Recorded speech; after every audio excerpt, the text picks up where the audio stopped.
So it's January, and I find myself in El Salvador again. The purpose is to introduce our new mission and outreach pastor, Aaron Four, to the ministry in El Salvador.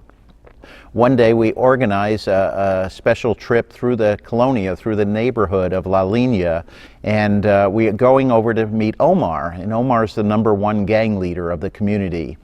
And we've had a special relationship with him for a couple years, actually a surreal relationship where he tells the pastor, "Pastor, you and your people are safe because you take care of our kids."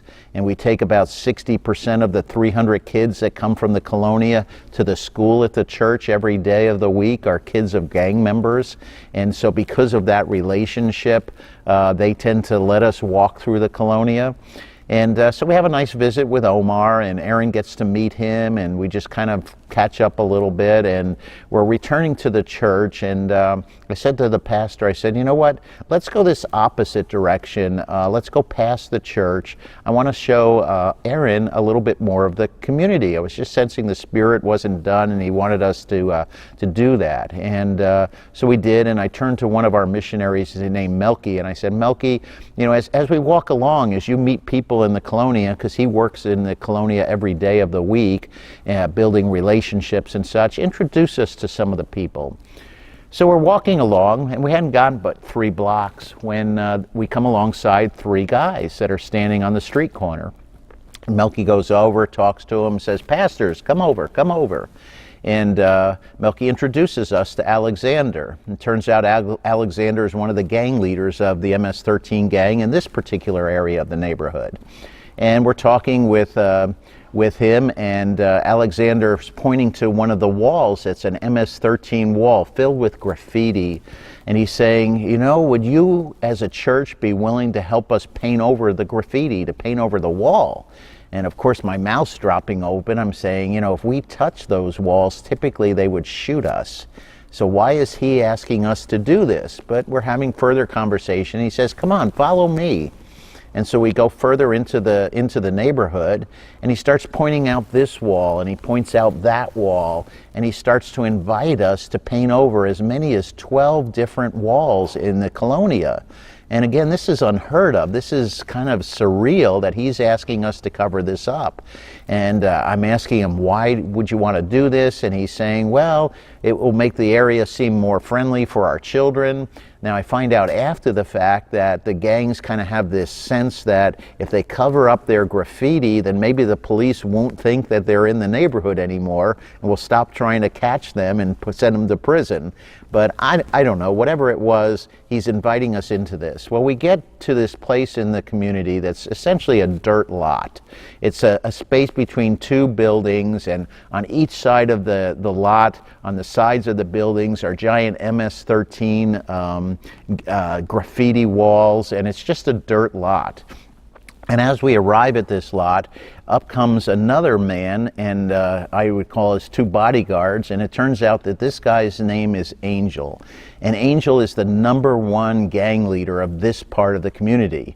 Now, the guys I was traveling with, the 2 missionaries and the pastor and the translator, they all knew who this guy was, but they never really had a conversation with him before. And so as we're talking with Reuben and Alexander from the gangs there, they're quickly filling Angel in on the conversations of painting over some of the walls. So Angel turns to us, he says, "That's awesome, you should do that." He says, "But I have another idea for you." He says, "See this field that we're standing in right now? This field is the gang's field. This is the field that's known as the killing field." And he says, "How about if the church was to come in and transform this into a park for children?" And I'm going, what's going on here?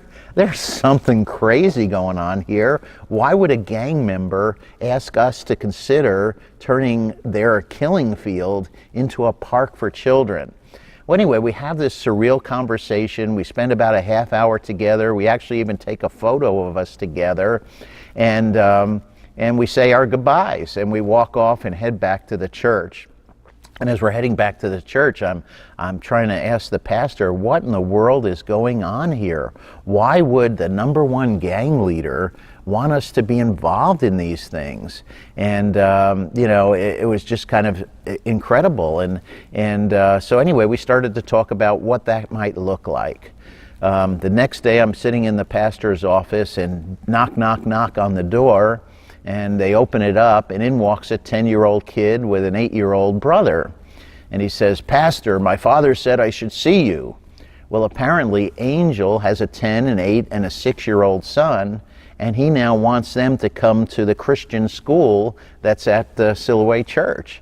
And so Javier says, "Of course we want you at our school," and he sends them over to the principal to get registered, and the 3 children of Angel are now part of the Christian school at Siloway. So that's a crazy, mind-blowing thing too.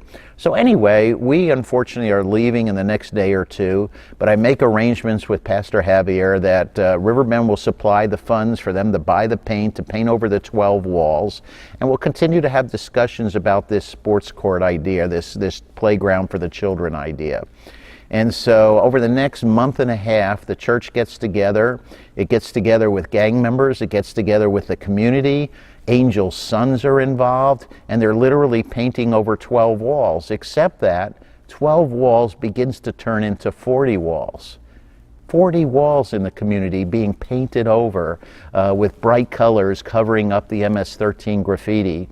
Well, an interesting thing happens in the process. Of course, we had only bought enough paint for 12 walls, and so they ran out of paint, and the church doesn't have any financing to do any of this kind of work. And so what are they going to do? Well, some of the residents in the neighborhood were so excited about what was being done that they decided to go to the mayor of the community, and they petitioned the mayor's office if they would supply more paint so they could continue to paint over these walls. And the mayor says, "Wait a minute. I'm from La Línea. I grew up there. What you're saying is impossible. Churches and gangs do not talk to each other. Churches and gangs do not work together to better the community. Gangs don't invite churches to paint over graffiti walls that they've made. This is impossible. I have to go see this with my own eyes." So the mayor literally goes into La Línea, sees the 12 walls that were painted over, hears the stories that this is indeed real, and he goes back and he writes a check and supplies it to buy the paint for the rest of the walls, because he can't believe that this is actually happening in this community. Well, fast forward a couple months, it's June, and I've got 15 Riverbend men coming to join me in El Salvador. And the purpose of this trip is we're going to take 100 men from the church and from the colonia, the neighborhood, and we're going to go out to the coast for a Friday, Saturday men's retreat where we build into these men spiritually, and we've got messages planned for them and shared activities, and it's really exciting. And we did it 3 years ago with 40 men. Last year it grew to 70 men. This year it was 100 men. And so we're really excited about doing this, but we decided that we wanted to do a project. And so we decided, what if we're able to help turn this idea that Angel, this #1 gang leader, had, to turn this place that's been a killing field for 30 years into a sports court for children. And so we work with the pastor on a design of what that can look like. We work on what the cost would be, and we decide that we'll provide employment for 4 guys from the community plus some other volunteers from the church. We'll begin work on it the week before we get there. So both graffiti walls are painted over. There's a dirt lot that's basically that runs kind of downhill, so we had to build a retaining wall at one end, fill in the dirt, kind of level it off, and get it ready for when our men arrive. They would begin to do work on the next day. And so we got it to that place, and our men arrived, and we spent an entire day hauling wheelbarrow after wheelbarrow after wheelbarrow of sand and gravel. It was hot, sweaty work. There were 16 of us. There were about 6 students from 9th grade from the school that were all art students that were helping design and paint murals. Andy Knapp, one of our own Riverbenders, designed and painted a Jesus mural, and we helped him with that.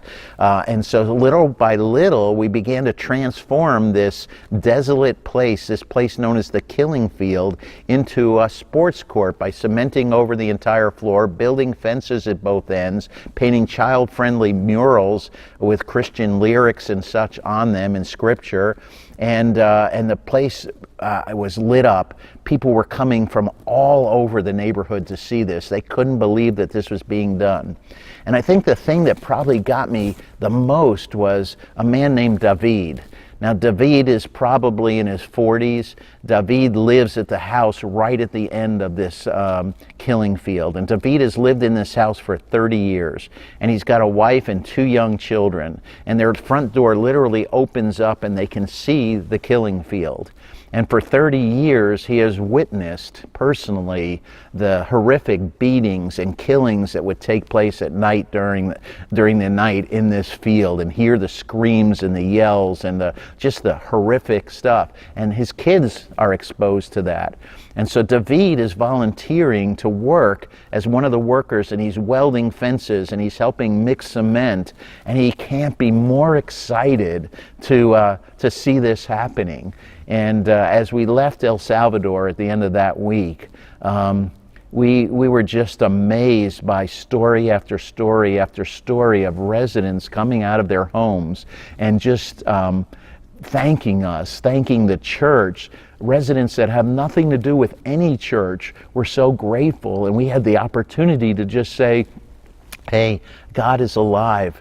God wants more for you, and God is the one who's making this happen as He works through the church to do this. Where else could gangs and church come together to do this?